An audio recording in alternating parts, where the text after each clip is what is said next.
We walk in.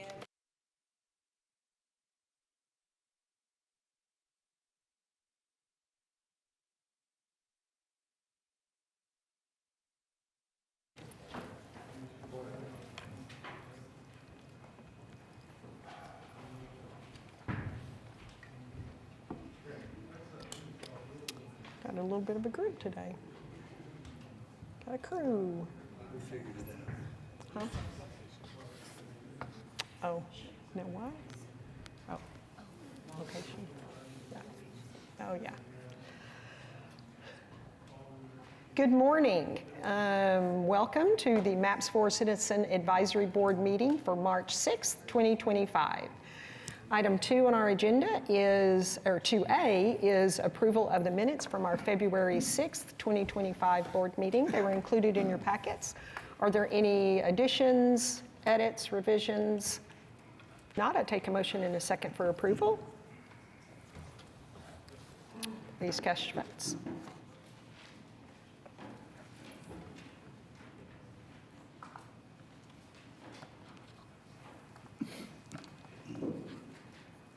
Who are we missing?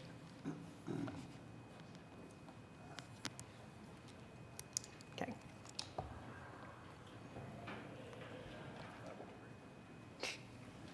The motion passes. Thank you. Moving on to item 2B, receive the MAPS 4 monthly financial report ending January 31st, 2025. Mr. Todd. Thank you, Madam Chair. You have in your packet the financial report. On the revenue side for the month, $12,920,881. For fiscal year, $85,636,612. And for a total of $644,742,736. I'd like to point out that we have increased 0.1%, so we're now at 3.3% above projections. On the expenditure side for the month, $8,559,737, fiscal year of $46,260,406, and total of $261,353,620. Okay, any questions? Glad to see we're still trending in the right direction. Spin, spin, spin. I'll take a motion in a second to receive the report. Please cast your votes.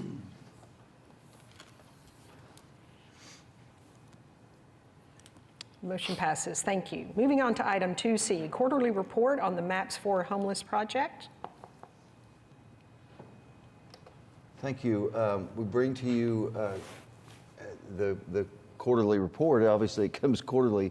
And I was looking in the audience. I don't believe Greg Shin is here. Okay, do we need to? We could skip this and go to the next. Okay. Go to the next item. We'll wait for Mr. Shin to come in. So we'll move on to item 2D, construction update on the MAPS 4 diversion hub. So we like to periodically bring you a report on what's going on with the projects out in the field. And Matt Hedgren from Reese Architects is here to show you what's going on with the diversion hub. Good morning. Good morning. Thank you for having us today. I'm excited to give you an update on the diversion hub project. And I think I can click this here to get us through. As we go through this presentation, I'll give you a brief overview of what the project is again. I'll give you a construction update with current photos of what's happened over the past few months, and then give you where we are as far as the cost impact and the proposed change order, as well as where we stand with the overall construction contracts. And lastly, we'll take a look at the next 3 months of our construction schedule. To give a brief overview, and this is the diversion hub project located of Linwood Boulevard and Klein Avenue, which is there that you see highlighted in green on the top aerial photo. And then below of our site plan with the over 35,000 square feet, roughly 20,000 on the square feet on the first floor, and almost 16,000 on the second floor with parking on either side. We were able to have our groundbreaking early in October and start construction shortly after. Relatively flat, and you can see as we start, the first order of business was to get the slab, the prep ready for the building footprint. So this is a picture clearing looking north. As we moved on, we began to have construction equipment come on site. Lots on either side of the building pad. At the front of the photo there, you can see steel rebar beginning to be assembled. And then once we got the site cleared, one of the first site was the drilling of the concrete piers for this project. To the river, the site needed to have concrete piers that go down roughly 50 to 60 feet to get into that bedrock. So it's roughly a 5-story building that we're pouring concrete and putting over 80 concrete piers on this project. That was a major accomplishment. So you can see some of the equipment there, and the next photo we'll have a little closer. This is looking northeast. This is two things happening here. You can see concrete pier. So this is a drilling rig that goes down again 50 to 60 feet per location and pulls out the dirt, and then the steel rebar cages, and then concrete is poured to give the solid foundation for this project. This is work as you look to the southeast of the utility connections throughout the property as we begin to connect the power, sanitary project. As we were beginning to finish up on the concrete piers, we started on grade beam formwork with Wind Construction, and this is a shot looking east. So anywhere you see that is setting up an area for the concrete to be poured for the perimeter of the building, and then again that takes the load of this overall building, the steel structure, down to the concrete beams, which is a beam that lays on the grade and then takes the load down to that deep foundation that we talked about earlier. This is a closer shot of what that grade beam looks like around the perimeter. There are a few grade beams that run through the spine of the building. The next order of business for construction was to prepare for the concrete pour of the slab. In preparation, you see again that gray beam outlining the perimeter of the building. And then you see a yellow vapor barrier, and that's a barrier that goes underneath the concrete to up from the soil into the concrete. Steel rebar, and that helps reinforce the slab as necessary. And then you see various items of electrical and plumbing starting upcoming slab. And then in the early hours of the morning, we started with slab pour 1. This building is 3 pour number 1 and slab pour number 2 has happened, so we're about 2/3 of the way in the building pad, as you might drive by and see that. And this is again concrete coming in, and you can see on the right side of that photo the rebar and vapor barrier that concrete pours over. And in this photo you can see the slab pour section that is complete looking northeast. This is the first of 3. If you notice the circular leave outs, those are the locations of the concrete piers where the columns to those. So you can see those concrete sections throughout the slab. And so where we sit today, we propose change order number 1, which is 4 items that we have come up against over the past 4 months. And the first is a elevator cell dialer for the amount of $4,584.14. And every elevator requires a phone connection, either a landline or a cellular connection. This project originally had a landline connection that was specified. Once construction began, we learned of a new local requirement for the inspector to have that as a cellular connection. And so to be proactive and not have that change come at the end when inspections are happening and create schedule and cost impact at the end, we are being proactive and making that change to a cellular dialer now. The second item are utility changes of just over $28,000 that you see on the chart. This has to do with sanitary sewer issues once construction began. Once we began construction and excavation, we learned that many of the lines that we were connecting to were different sizes than what were on the as-built drawings. And so between that and the lines running at capacity already, we had to work with city review staff and our civil engineer to create a new connection point for this project.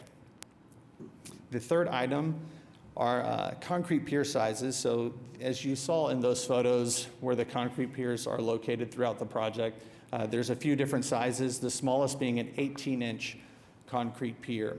Upon construction, we wanted to make sure the stability of those 18-inch piers were as needed by the structural engineer, and the structural engineer recommended to upsize those to 24 inches. And what that does is make sure that that rebar steel cage that sits inside of that hole, that the concrete can get all the way to the bottom as we go down 50 to 60 feet, and that can fill up from the bottom and give the structural stability that this building needs.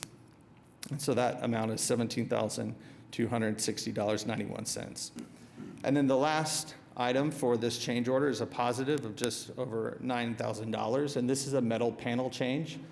This exterior building is a mixture of brick, stone, and metal panel, and as well as glass.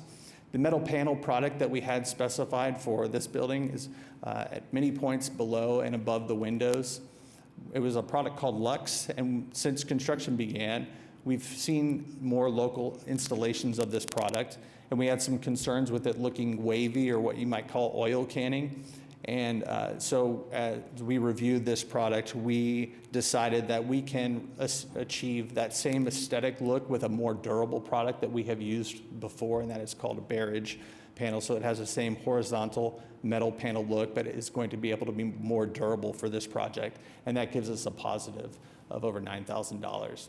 That puts our total change order amount at $40,378.68. In addition to the cost of the first 3 months, we included 11.5 weather delay days, which puts our substantial completion date from April 4th to April 16th of 2026. Those numbers, as you can see how that affects the original construction contract amount, the additional amount can be seen in that last line of just over $15,695,000.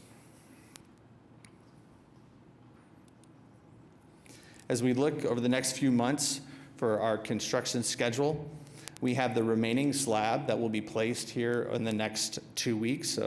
And then steel will begin to be on site. We have seen the steel that is coming out, and that will be delivered starting next week. And then the great thing is, as you drive by, you'll begin to see this building rise over the fence line. There's been a tremendous amount of work that's happened over the past 4 months, but it's basically ground down, so it's hard to see. So now you'll get to drive by and see this building really come out of the ground, which we're excited for this community.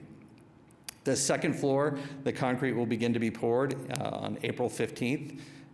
And then our exterior framing and sheathing will start April 21st, and that will go all the way through early June. So again, that will be another exciting time as you really start to see this building take shape. The roofing all the way up to the parapet will be at the end of April into the middle of May. And then rooftop equipment will come May 15th all the way to May 23rd. So with that said, if there's any questions, I'm available to answer any specific item. Thank you. Any questions? Any questions? Okay, great presentation. Thank you so much for being here. Thank you.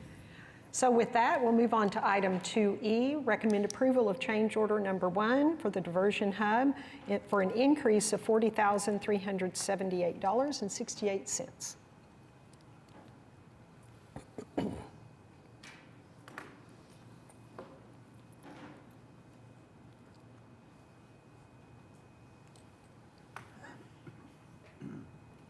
The motion passes. Thank you. Moving on to item 2F, recommend approval of preliminary report on the MAPS 4 Mental Health Crisis Center.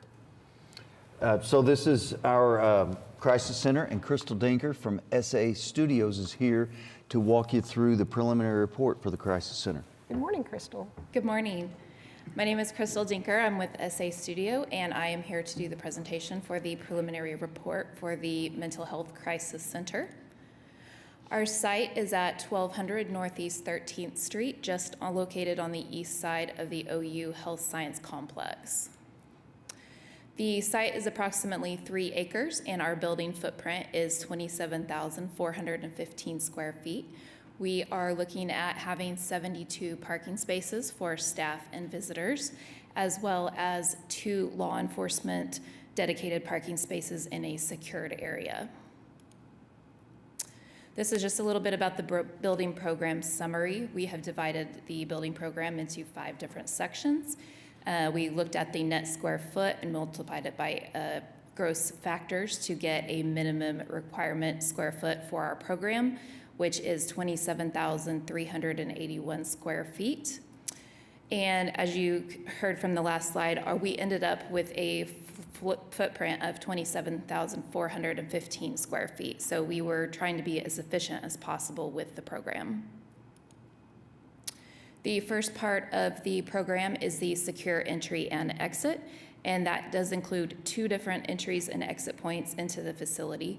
One will be for a drop-in or walk-in consumer, and then the other one will be for a law enforcement entry. Once the consumers come in either of these entries, they'll be going into the screening and processing area. And off of this processing area, we have a consultation room, an exam room, and a toilet shower combination should the consumer want to shower and put clean clothes on at this point. There is also going to be a property storage area located just outside of the space, and any consumers that come in with personal belongings they'll be categorized and stored in this for the duration of the consumer's stay. Our next part of the program is the Urgent Recovery Center, and this consists of a very large observation room. We will have up to 25 individual observation stations, as well as a social living and activity area with some tables and chairs, lounge chairs, and a television in this space. Just off of this space, we will have private toilet and shower rooms available for the consumers. We will also have a consultation room, a treatment room, and a calming room that the consumers can access that is visible from the staff station. The staff station, we have divided into 2 different areas. There will be an open staff station in the observation unit itself, as well as a closed work area behind that staff station. The closed work area will also have glass in the wall, so they will be able to have visual access to the unit. The next part of the program is the crisis stabilization unit, and we will have 2 separate units that will function independently in this building. Each unit will consist of 16 bedrooms.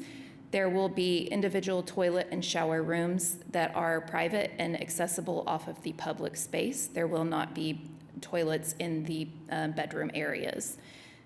And in the central location between the 2 bedroom wings, there will be a social living space for each unit. These social living spaces will have, again, television, lounge chairs, and tables and chairs. Each of these units will have a will have a group therapy room, will have a laundry room that consumers can use with supervision. There will be a treatment room, a consultation room, and a calming room accessible from the nurse or the staff station as well. The staff station for each unit will be set up very similarly to the Urgent Recovery Center in the fact that there will be a staff station located in the open area of the social living space, as well as the closed work area for staff behind that staff station. In the middle between the 2 units, we will have a cafeteria with a serving line for hot meals. Each individual unit will have access from either side of the room. We think this is going to be a great space for a flex space as well, potentially art therapy, music therapy, even a larger, Sorry about that. even some staff meetings potentially. And then our next section is the staff and vendor support area.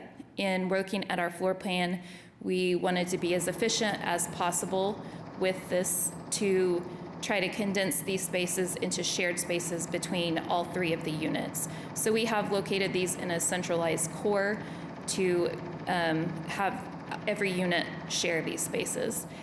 And that does include the kitchen, the soiled and clean utility rooms, the bulk storage, housekeeping, and other multiple storage rooms. And then the last section is the administration wing. We will have up to 27 staff workspaces, a conference room, and a staff lounge. This is the main elevation of the building, looking from 13th Street. As you can see, it's a mix of brick and stone along with a metal canopy.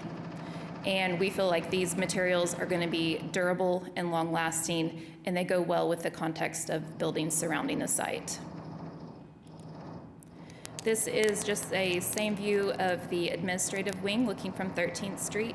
They'll have individual offices in each of these windows, and the staff will have their own separate entry to this wing.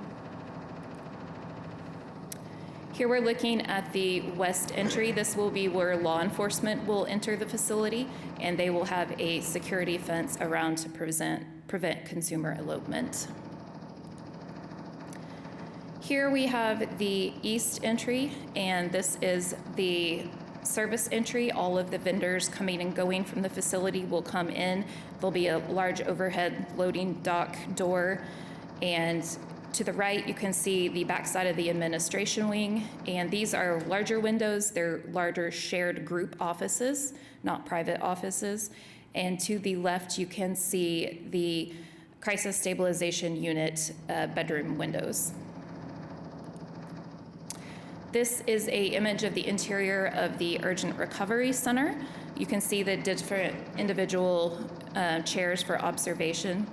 We are looking at trying to do high ceilings, organic shapes, inviting colors, just anything we can in these consumer spaces to make them less institutional looking. This is a view of the same room from the other side at the social living space with the groupings of tables and chairs and television. This is the Crisis Stabilization Unit cafeteria. And again, we are looking at doing high ceilings, windows with lots of natural light, and we just think this is going to be a great flex space for the staff and consumers. In this image, we have the Crisis Stabilization Unit social living area. As you can see, there's groupings of tables and chairs and lounge seating along with the television. There will be outside access at each unit to individual courtyards for the unit from this area. And then if you look to the right, you can see the staff station that is in the social living area. We did a large wraparound desk. There are 2 8-bedroom wings on either side of this space. And so we want the staff to be able to have visual control down both of those wings from the staff station. In looking at the cost estimate, our project budget is $11,456,100. The entire building and program has come in a little bit over that, so we are offering a base bid and alternates to get down within our budget. The base bid would include a warming kitchen instead of a full commercial kitchen and 24 beds in the crisis stabilization unit, as well as reusing the majority of the existing parking lot on site instead of doing a new parking lot. And that would be $11,427,265.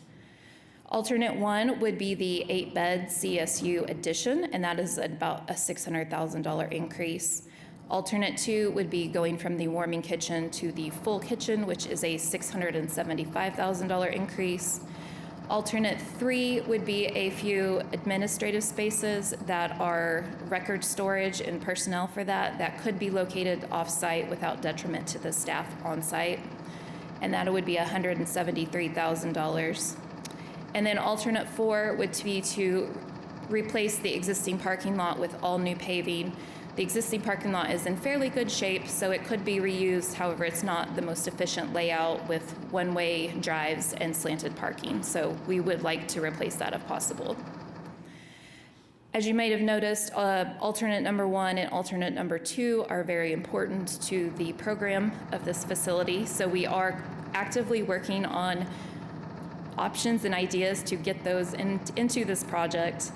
The first thing that we're going to be working on over the next few months is to really consider every component that goes into this building. The estimate is based on a preliminary design. We have not specified finishes or furniture or products specifically for this project. And while we have set up what we are planning on doing for the building systems overall, we have not detailed those yet. So we will be very carefully looking at all of those options to see where we can make some budget decisions. As you might imagine, behavioral health products themselves have a very wide range of price and quality. We will be looking at 3 different options for each item, a good, better, best option. And we will sit down with the behavioral health consultant that we have for the project and with the operator to see where we can go with the good option versus the best option and still maintain the staff safety and consumer safety as well.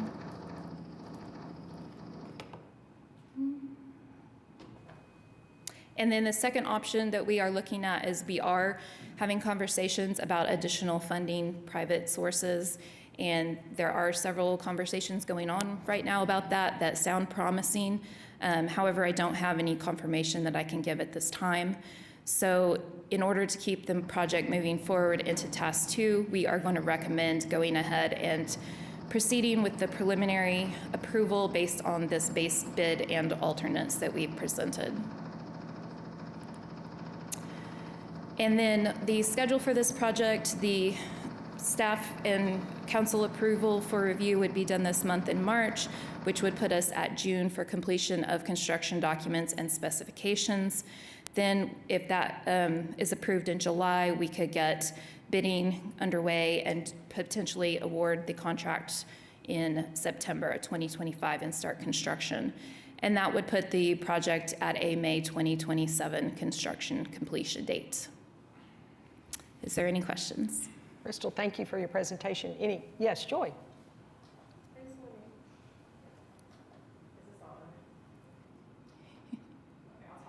Okay.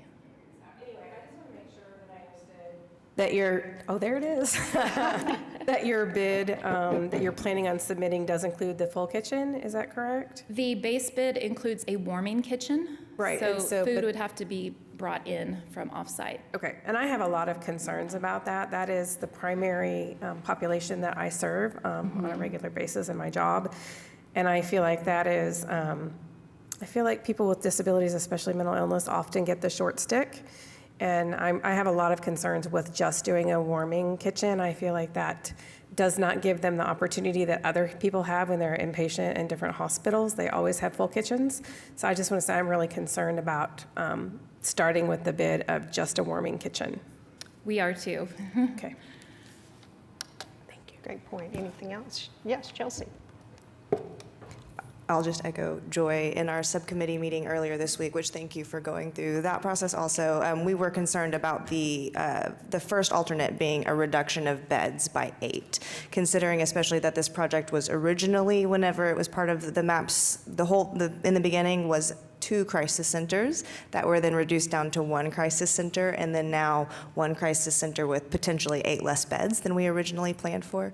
So mostly just my comment is to add that concern of, I really hope these conversations go well and we can get this funded, but I do understand that as we continue to go through these projects and budgets don't meet the need of construction costs, we're going to run into this a lot. So I appreciate your, thoroughness going through the process of having the conversations and really outlining these alternates, and I think there's a good plan moving forward. Thank you. Okay. Thank you. Any other comments? Bob? Yeah, I had a question. Can we go back to the slide with the budget numbers? Mm-hmm. Yeah, thank you. It indicates that the land was donated and then there's a private donation. Let me take those in reverse order. Has that private donation been funded, or is that just That is hoped for? confirmed. Okay, Yes. great. And then if there's a little less than $1.8 million in land acquisition, but donated land, are those funds available for to add to the construction budget then? Yes, the total construction budget, the project budget is $11 million, and it does include all of those 3 items underneath. We did not spend anything on the land acquisition that was set aside for, so we were able to add $1.7 million to the project budget. Okay. And finally, is there, in the sort of 2 wings of Yes. the bedroom area, is there a difference in function or? No, they're exactly the same. We would just reduce one of the units to 8 beds with the space to add on an additional 8 beds in a future project. Okay, thank you. Okay. Any other questions, comments? Crystal, thank you. Thank you. We need a motion and a second to approve.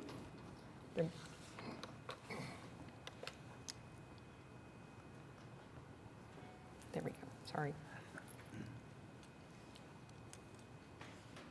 Okay, the motion passes. Thank you very much. Thank you. Moving on to item 2G, recommend ratifying and approving amenda number 1 and 2 for the MAPS 4 Transitional Housing Operator Partner, rejecting the proposal and approving the request for proposals to be advertised. So recall that we put out a request for proposals for this project. We received 1 proposal back.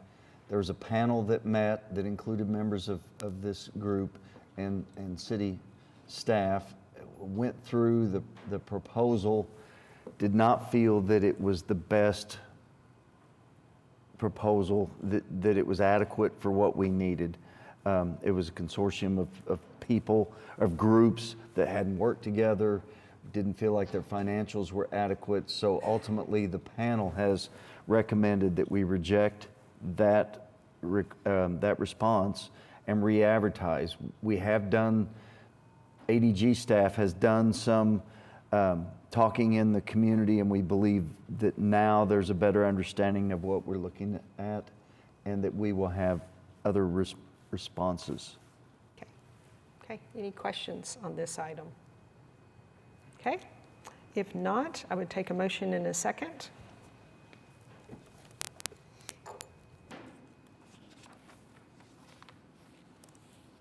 Okay, the motion passes. Thank you. So I know that Mr. Shin has joined us. We're sorry about the mix-up on the time. So we can go back to item 2C, the quarterly report for the MAPS 4 homeless project. Right, so every quarter we bring you an update on what's going on with the homelessness project of MAPS 4 through the Oklahoma City Housing Authority. Greg Shin is here to bring you up to speed on that. Good morning. Thank you. Good morning. Apologies for not being here when we were initially called on the agenda. I had the time wrong, so. There we go. Hang on one second. Let's get to the report. Karen, you need to go back to See. to the homelessness. That's okay.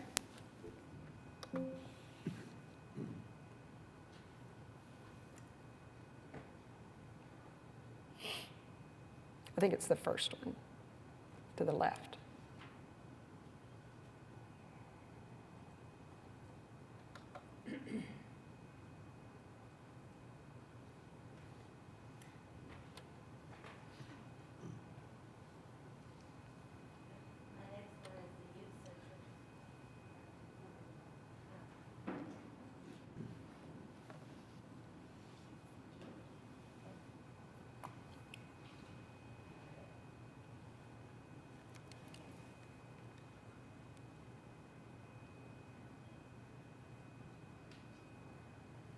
There we go. Perfect, thank you. Great, thank you. Okay, now we're ready. Okay, thank you. Next slide, please. Okay, so this is just a reminder of what our original housing units, seeing of those upgrades at multiple current public housing locations. Some of that will be renovation, some of that will be demo and new construction, and then also deliver 150 workforce housing units, which would be a little bit higher income levels, more like 80 to 100% and 120% of area median income. Okay, next slide, please. So this is the first allocation and taking a look at how we have spent or invested the MAPS money by projects. We are still committed $1 million from the first allocation to Oak Grove, which is a 288 current public housing unit property. That to affordable housing, and $1 million of MAPS financing as a part of the capital stack for that. We're still putting the financing plan together, so this is a little further out on the schedule. Towards the end of this year, we'll have that financing plan put together, so even though this is money from the first allocation, we're still working on the total financing plan for that project.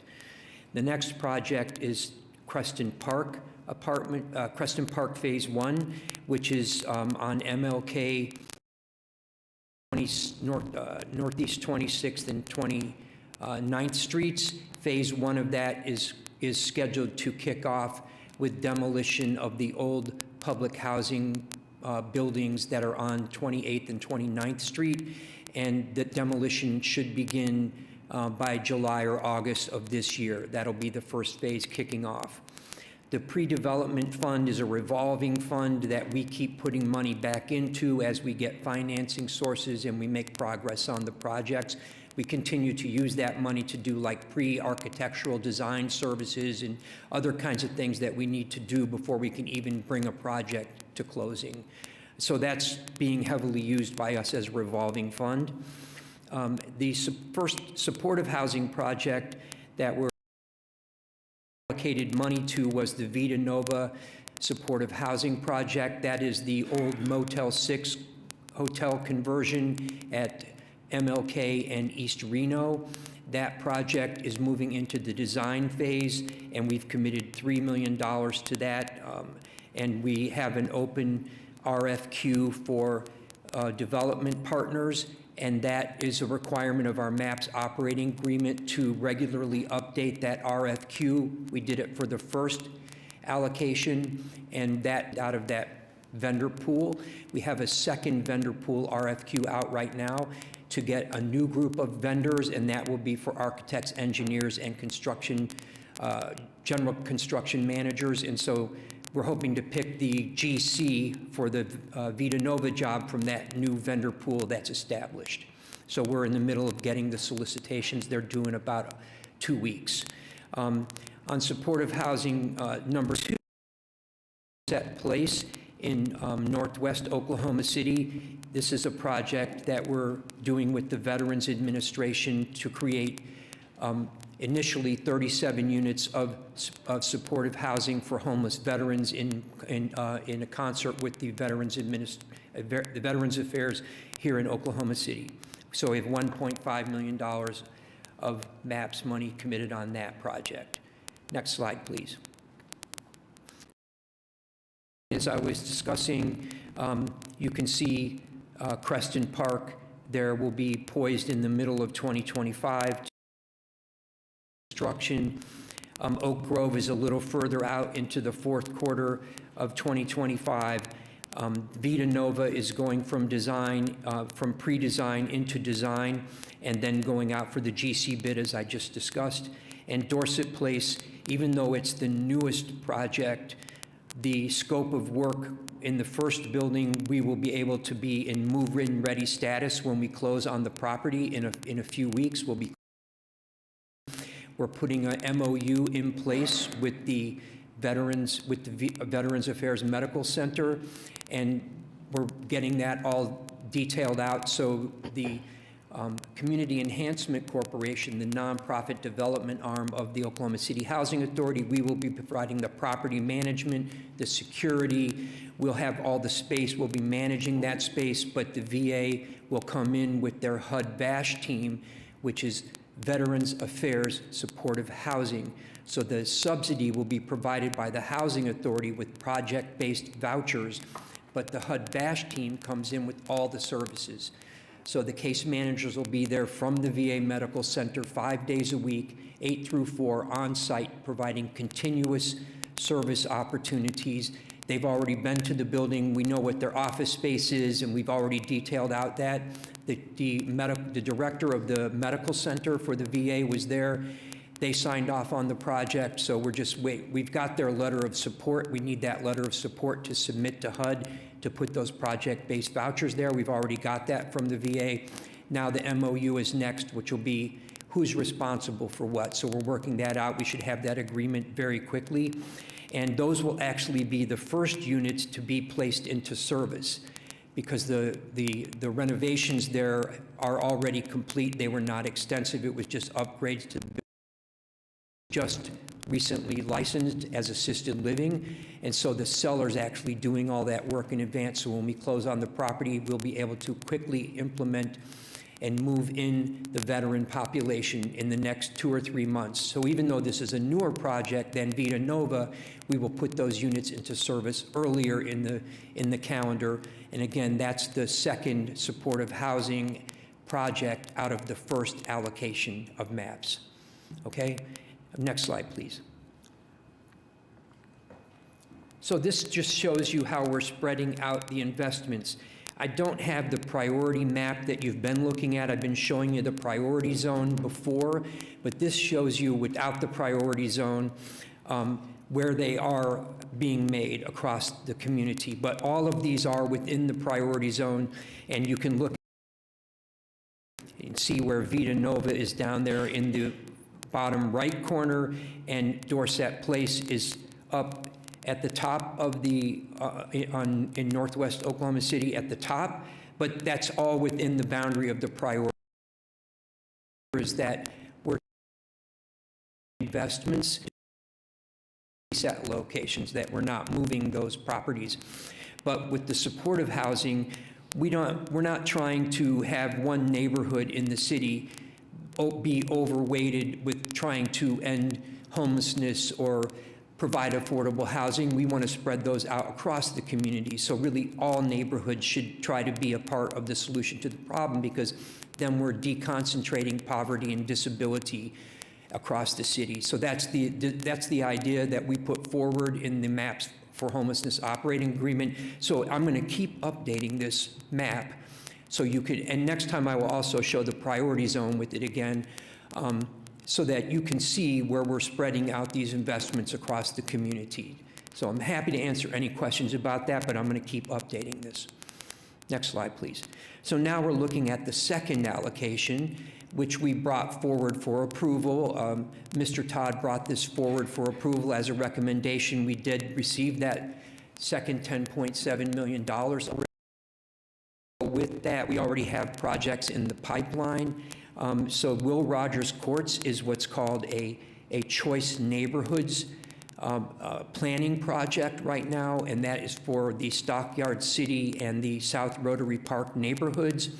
And so we're committing $2 million towards the renovations in that project. So the application to HUD will take place later this year. We submit the transformation plan. HUD approves that transformation plan. This is from the planning grant.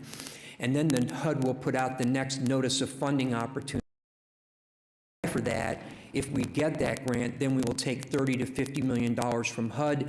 We will add the MAPS money to that. So this is pending getting the award from HUD for the implementation grant. We're committing them. It'll take a couple of years to get that off the ground, but we need that in the capital stack to get the housing plan in place. Fund, again, that's the same $1.75 million that we keep putting back into. Project number 3 that we have on here, this is an application that we're taking. The Oklahoma City Housing Authority will not be the lead developer on this project. They have made a request for MAPS funding to do permanent supportive housing at 4th and Kentucky, across the corner from the Homeless Alliance campus, where the Homeless Alliance campus sits right now. Of course, there's a heavy concentration of homeless persons in that area. Designs, I've been able to review and vet all of the plans, and then they asked for $1.2 million of MAPS funding. They've already got their tax credits. They've already got ARPA money on this project through the city planning department. And now if we add the MAPS money, they will be able to build this project at the same time that we're doing Vita Nova and Dorset Place and Creston Park. This will speed the ability to have units delivered to the market. While we're working on these other 3 projects where we are the lead developer, we host to the market simultaneously, so we'll to the market. And the way that we're doing this is City Legal is right now working with our legal from WeHost to make sure that we can have long-term commitments of affordability and that we have control over this project with the expenditure of the MAPS money, so that they're building the housing for the intended target population, that we have the long-term affordability guarantees built in, just like if we were the developer, and that the developer can't just property and sell it for something in 5 years or so. That's just an example. They won't be able to do that because they'll have long-term guarantees set aside, and they won't. And if they default, then they would have to pay the money back. So that's the terms of agreement that we're putting in. As soon as City Legal is satisfied and our legal is satisfied, then we'll be able to set forth those requirements. And WeHost will have to agree to all of that in order to receive the MAPS funding. So just that's a new project that we're bringing to the 38 units online to a desperate population where we have a really huge shortage of beds for people that you see unsheltered on the streets. A little bit more time to discuss that project with you. And then the 4th supportive housing project is what's called COC Builds. COC is a HUD funding source. It's called Continuum of Care. And that's what Key to Home is helping run right now, is the Continuum of Care plan. So HUD released money last year. $5 million is the maximum award. We applied along with Mental Health Association and the Homeless Alliance as a joint application between the 3 of us to get the maximum $5 million, and what we committed $2.5 million in MAPS funding. So like the other project I discussed earlier, if we get that award from HUD, then we will do a brand new construction project of permanent supportive housing at a location not to be determined. So if we get that grant, we'll move forward on this 4th supportive housing project out of the 2nd allocation, but it's not on the map that you saw yet because the site is to be determined. We need to get that money first. Okay, next slide, please. So this is just kind of, but it's in a narrative form, so you can read a little bit more about it. It talks about when we were awarded the 2nd allocation and the project to spend that money and make those commitments of the MAPS funding. And it takes so long in the development pipeline that we have to try to commit these funds way in advance and then see them through to completion and go to closing on the projects, depending on the other financing sources in the project, not just the MAPS fund. To the funding table that I had at the very top, I showed that there was $1.8 million in this 2nd allocation that's not committed yet. So we have these projects already in the pipeline, but there's more MAPS money for us still to commit. The last bullet point says up to 2 more projects to yet still be determined. Okay? So that's all I have right now. Next presentation, I'll be able to bring you more photo images and renderings of the designs of the WeHost project, of Dorset Place, and some of these other projects that we have, progress updates of projects that we have in the pipeline. You'll have much more detailed information as I move forward with these multiple projects that we're working on. Okay, great. Thank you, Mr. Shin. Anybody, any questions for, yeah, Bob? Yeah, is there concern, perhaps contingency plans? You've got at least one pending HUD application, another proposed for next year, and some of the funding's coming through the Veterans Administration. Is there concern or contingency plans of some of the funding cuts being discussed in Washington now result in those funds not being available? Yes. Mm-hmm. Yes, there's definitely concern. I mean, there's concern with HUD money. There's concern with Veterans Affairs money. I mean, there's concerns with Department of Education money. I mean, I think Oklahoma City, the state of Oklahoma, is concerned on a number of fronts, not just MAPS. But right now, we already have received on the VA side, we have already received 50 new vouchers to use for the Veterans Affairs Supportive Housing Program. That's already been awarded to us. They would have to take that back. So HUD has already made that commitment to us. We already have 50 vouchers awarded to us. They were actually effective March 1 of this year. But you don't have those funds in hand yet? That's a good question. All I know is that they've made the commitment to us. I may have to bring up our executive director to talk about how the funding flows from the VA on that, but they've already been awarded to us, and so we can place them into service right now today because they were effective March 1. So if Dorset Place was already done right now, I could start moving veterans right now, and HUD would give us the Section 8 payments under the HUD-VASH program. Yes, it's a concern. But the one projects I'm talking about that we're already using project-based vouchers. We already have the project-based vouchers for Vita Nova. We already have those. The HUD would have to cut that VA program. They would have to cut the project-based vouchers, the number of vouchers that we already have. They'd have to retract those. Otherwise, we already have those in hand committed to both Vita Nova and Dorset. So they've never done that. Even in the temporary freeze that was announced, they did not cut vouchers from us. I'm not saying they can't. I'm just saying what we know right now is we're doing these based on the vouchers that have already been awarded to us. And right now for our planning, that's all we can do. Yeah, sure. Yeah. And it's probably beyond our purview to try to, I'm sorry? it's beyond our purview with this board to try to deal with those Right. contingency plans. Other than Just- contacting your elected officials and advocating that they don't Right. cut funding to our critical programs, yes. So I would encourage anybody that feels that way to do that. And in that regard, we've had conversations with Representative Cole and Representative Bice just in the last week. Good. And I think Mark is going to have some conversations with more people this week. So at every level, we're trying to advocate for the funding for our programs because, just as an example, if they were to cut our voucher allocation, families would be displaced right now across the city that use those vouchers. So if they retracted vouchers that they've already awarded to us, it would have a devastating impact.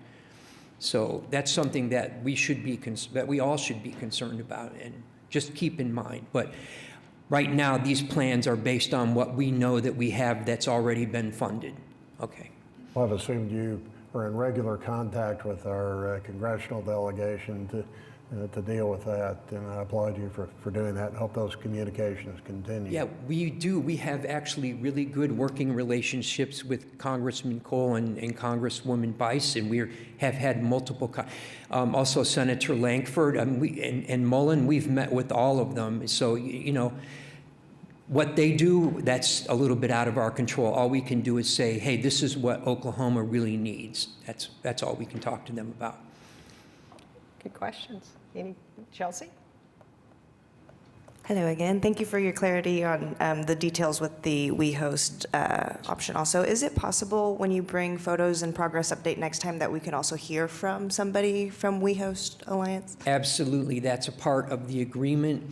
So every obligation that we have in our MAPS 4 agreement, in our MAPS for Homelessness agreement, is going to pass through to that third-party developer, which includes all their progress updates, their construction updates, their occupancy updates, reporting to us continually. So that's all part of the agreement that City Legal and our legal is working on together right now. And so the principals in that development will agree to come here and make presentation at our request, and we will be requesting that, so then you can get that straight from them. But I will have more images to bring forward to you, and once that kicks off, then we'll bring in their leadership to meet you guys and talk to the CAB and to the subcommittee and City Council if and when requested. Thank you. Okay, great. Anything else? Okay, thank you for your report. It's good Okay, to see thank you. Sorry I was late. No, that's fine, no problem. Okay, excuse me, moving back down to item 2H.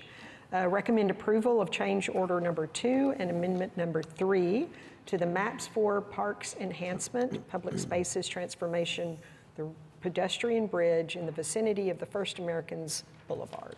Okay, remember we have this project under construction, pedestrian bridge down by the Ocana Resort.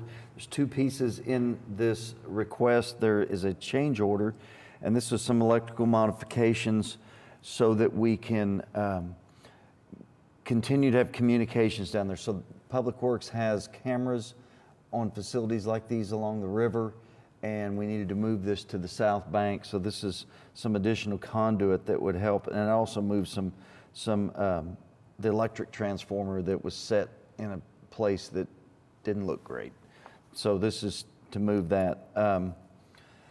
Then also an amendment. Remember, amendments are changes in quantities for items that have already been bid. So there's a price established. We're just getting more or less of those items. So that's in the second part. There's 4 items on there. And in the field, it was recommended that we change some stuff on the structure, some grade beams. You know, this often happens when you get out there and start constructing something and you have an idea that something might need to be addressed. So this is to change those quantities. So the whole item is, the amendment is $50,000, the change order is $84,000. Okay. Any questions about either the amendment or the change order? Okay, if not, I'd take a motion in a second.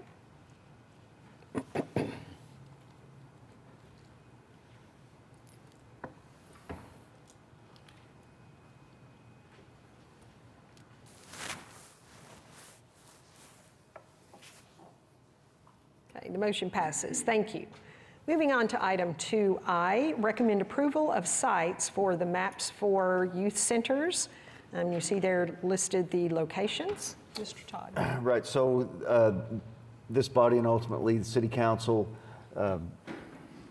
asked Bacchus Payne to help us with site locations for the youth centers. And they have spent a lot of time working with the operator, which is the Boys and Girls Club, to locate these facilities. And Colin Fleck with Bacchus Payne is going to take you through the method that they came up with sites and where the sites are recommended. Welcome. Good morning. Good to see Thanks you. for having me. Yes. Excited to be in front of you all today to present our findings for site selection. So that's primarily what we're going to focus on today, is just where these will be located. And as David mentioned, the process we went through to try and determine where these are best suited in the city. So first, we'll just walk through, if we could go to the next slide, please. Determining the objectives for this, of course, finding those sites, but how do you deem that a site is appropriate or that it is viable? So we developed a list of criteria, starting with youth density, youth poverty, crime rates, and tried to develop what we called the area of need within the city. Most of those statistics were either provided by census data or by the Oklahoma City Police Department. We also met with several stakeholders throughout the city, public school systems, other public investors in these and partners, to get as much data as possible. We wanted to make this as objective as we could, so that it wasn't just a gut feel on anything. We wanted it to be as apparent as possible where these should go.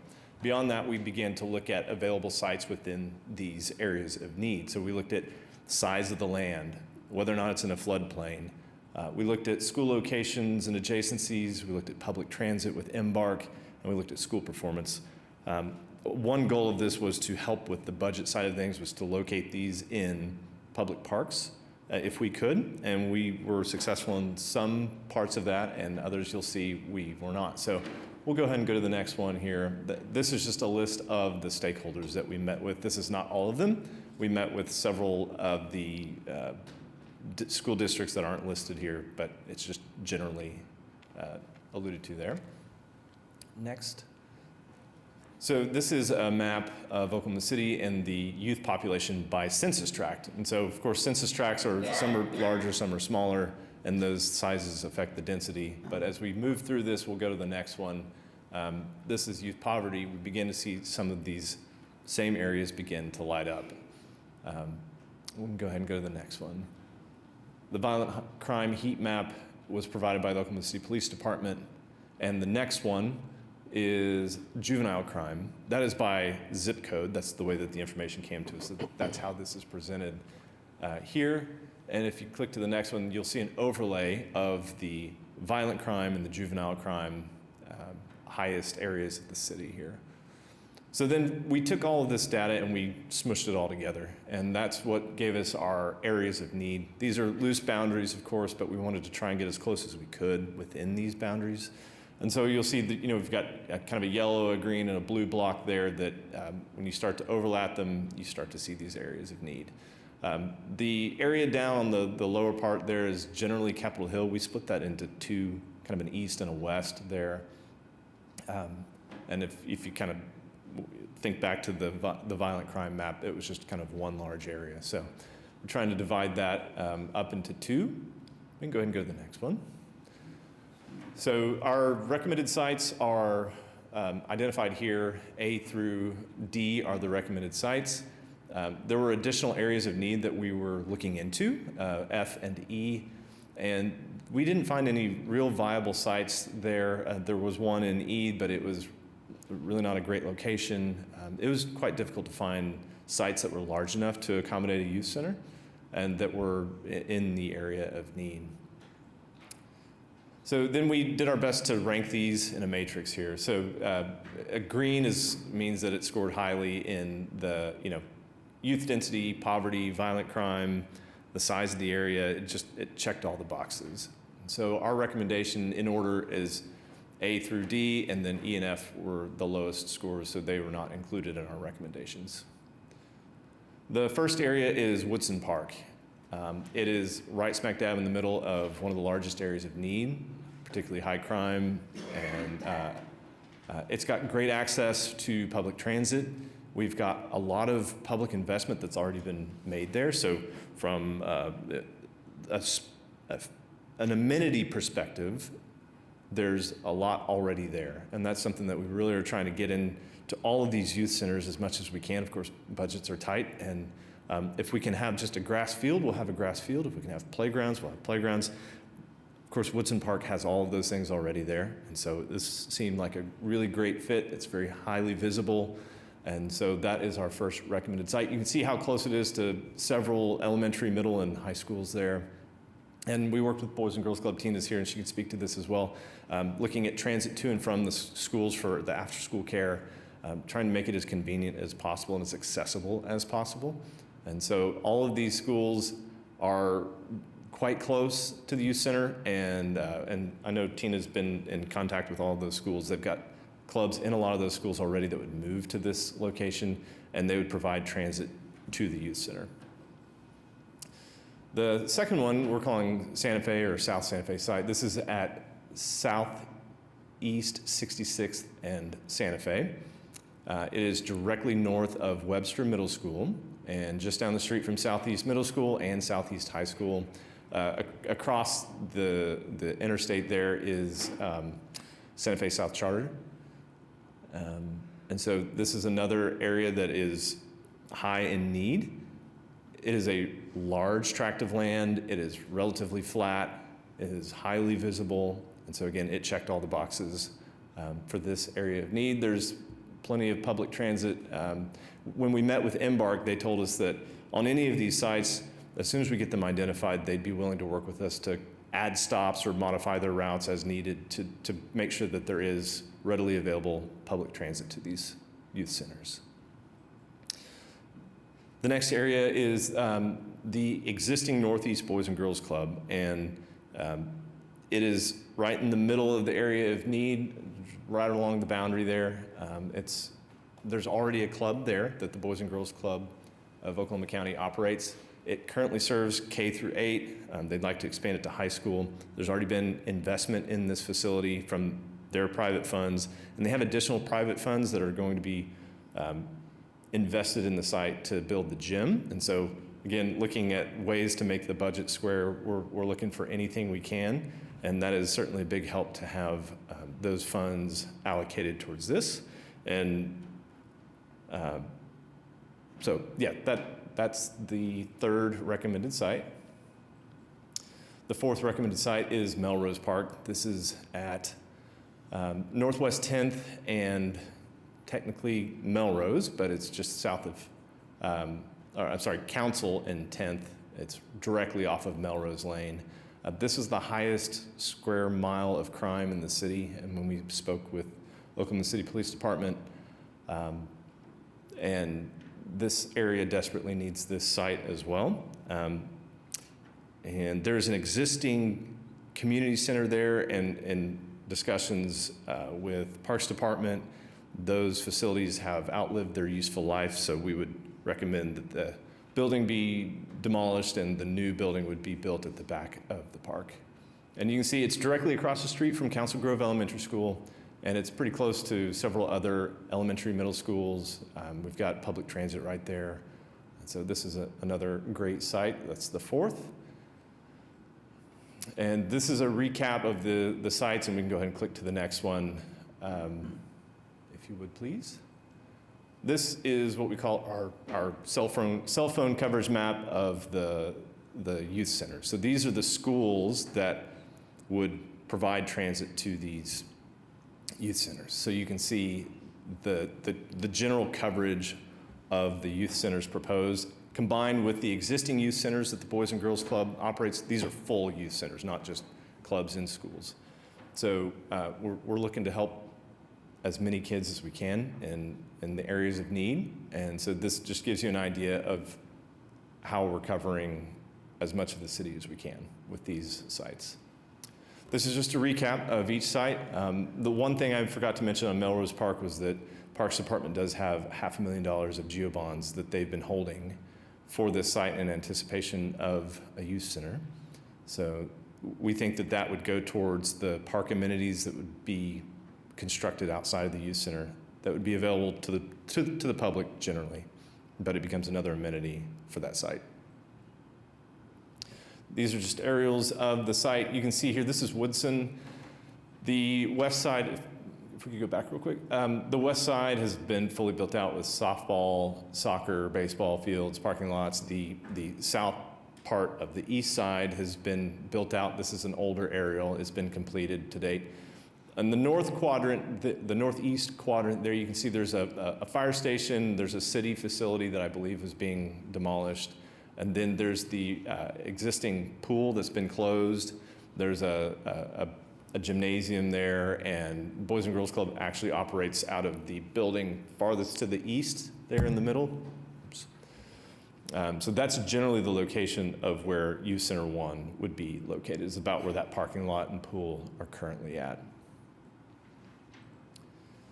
The Santa Fe site there, you'll see, is directly north of, that's Webster Middle School, and Fields and Futures built some really nice track and baseball, softball fields over there. The city has a stormwater pond there to the north. And so there's currently a church at this site that is for sale, and they've got a large flat area there to the south that is got a softball field backstop on it currently, but it's very large. It's got existing facilities, some of which can be reutilized to help with budget. No floodplain issues or anything like that. So that's South Santa Fe. This is the existing Northeast Boys and Girls Club. This was originally Polk Elementary. It was sold to Boys and Girls Club a few years back, and they've been operating out of there since 2021-ish, 2022, thank you, sorry. You'll see that they've got some investment in some fields, a futsal court, playground, so those are practically brand new for all intents and purposes, and there's more investment that's going into that in the meantime. They currently operate out of the south building. That north building will be torn down in the not too near future to help make way for some of these other improvements there. Melrose Park, you'll see there the building canted on that 30-ish degree angle was built in the 60s or 70s, and it's pretty tired looking. It's got a lot of upgrades that would need to be made. That's where we think that when the youth center gets built, It allows that community center to stay in operation. We'd build towards the south end of that site, and the building that would be torn down, it would make room for more public park space. And so that is the end of the formal presentation. I know that was a lot. I tried to move through it quick. That's just the tip of the iceberg. We have a ton of data. I would be happy to share with any of you if you'd like to get into the numbers and all the different metrics that we looked at. If you love spreadsheets, this is a great project for you. So I'd love any questions that you have. Thank you, Colin. Any questions for Colin? I know a tremendous amount of work. We've been talking about this and working on coming to this moment for years. Yeah, so It's thank exciting. you for thank you for all your work, and it is exciting. No questions, comments? Okay, then I would take a motion in a second to accept the recommended sites. Okay, the motion passes. Thank you you all. again so much. Congratulations, Tina. Okay, moving on to item 2J, recommend approval of architectural services contract with Bacchus Payne for the MAPS 4 Youth Centers, Phase 1, $1,391,000. So this is the contract for that first youth center. It'll be at Woodson, and that was part of the interview piece for Bacchus Payne when they were chosen, is select the sites and then design the first youth center. Okay, any questions? Okay, if not, I'll take a motion in a second. Please cast your votes. Okay, motion passes. Thank you. Moving on to item 2K, recommend acceptance of the MAPS 4 Downtown Arena building upgrades and placing maintenance bond into effect. So this is the upgrades that you've seen several times as we went along. So this is the elevator renovations, the renovation to the green room in there, and the locker rooms and all those things to help keep the facility at tip-top shape so that we can continue to have events in there. But they've completed the project and we're ready to accept it as final. Okay, any questions? Okay, if not, I take a motion in a second. Please cast your votes.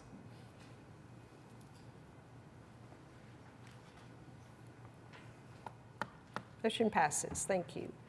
2L, recommend adoption of resolution extending time to award the construction contract for the MAPS 4 bike lanes 1A. And you see there the area, and approving the contract and bonds.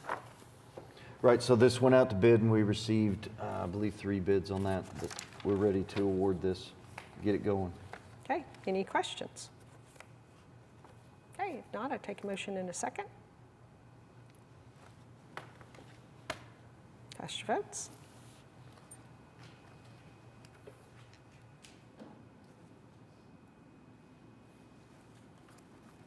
Motion passes. Thank you. Item 2M, recommend approval of change order number 2 and amendment number 2 for the MAPS 4 bus stop improvements Phase 1 for an increase of $86,025. So similar to the river project that we just had, this has a change order and an amendment to it. There's a change order item for adjustment of manholes. There's so far been 8 manholes, and I can tell you these are already done.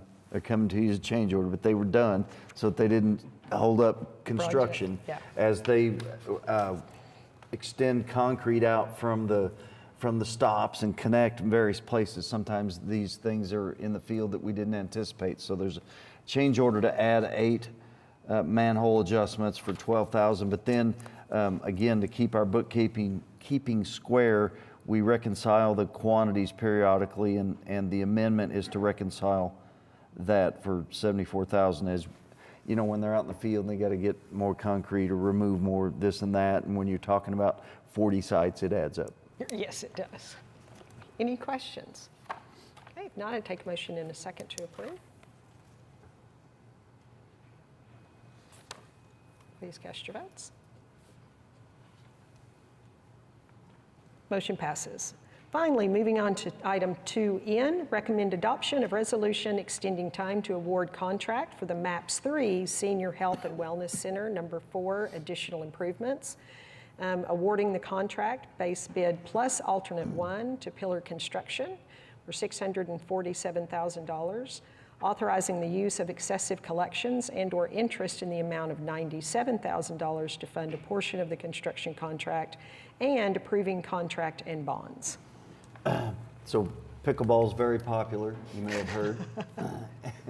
And the gym at this wellness center is always pickleball, can't even use it for basketball. So much like we did with the first wellness center did some additions, because right now I understand that the YMCA is our operator, and this is the 4th busiest YMCA facility in the state right now. They have, one day they had, or several days, they have 900 people through the door on one day. And a lot of that is pickleball. So what this project is to build pickleball courts back there in the back. Luckily that there's enough land out there to build these. It's with MAPS 3 money, it's with excess collections, which we have. So it's all good. Any questions? I've got my pickleball racket. You? Okay, take a motion and a second to approve. Okay, please cast your votes. The motion passes. Yay for pickleball courts. Okay, moving on to item 3, discussion items. Do we have any additional items? I don't have anything else. Okay. Item 4, any subcommittee reports? Bob? Just real quickly, the venue subcommittee met yesterday, and we had a wonderful tour of the Coliseum at the fairgrounds. Construction is coming along very well. It's a phenomenal facility. It just takes your breath away when you see it. There's still a lot of work to be done, but it's coming along very, very well, and I think everyone will be extremely pleased with it when they see the final product. I would echo that. I went about a week ago, and it's looking phenomenal. And it sounds like with the Coliseum lights going out last night during the tournament, it's just in time. Jessica. So neighborhoods met on Tuesday and to talk about the youth center's location, and I appreciate Tina and all the work that the architects have done to really make sure that these are in the right locations for our community. And then also I want to thank Chelsea and Councilman Stone and Teresa for the groundbreaking that we had on the Animal Welfare Center, not shelter. Right. And the fact that we were able to name that center after Louisa McCune, who served on our neighborhood subcommittee and passed away last year. So I just wanted to thank everybody. It was a great event, so well attended, and I loved the fact that we dressed up the dogs in the little construction vests. So thank you all for that and for your presence. And it was really a joyous, Councilman Stone and I were just talking about, it was really a joyous groundbreaking, lots of fun. Any other subcommittee reports? Okay. Update on status of MAPS 4, Mr. Todd. I think everything's been mentioned today. Remember that we still have sidewalks under construction in 3 different packages, and we got a lot going, so we're finally getting rolling on construction. Outstanding, exciting. This is going to be a really exciting year. It is. It's very busy. Okay. Item 6, comments by board, staff, and citizens. No citizens signed up. Okay, anything else from staff? Any comments from the board? Okay, I'll just say thank you again for your continued service and your promptness this morning. And with that, we are adjourned. Thank you, everyone.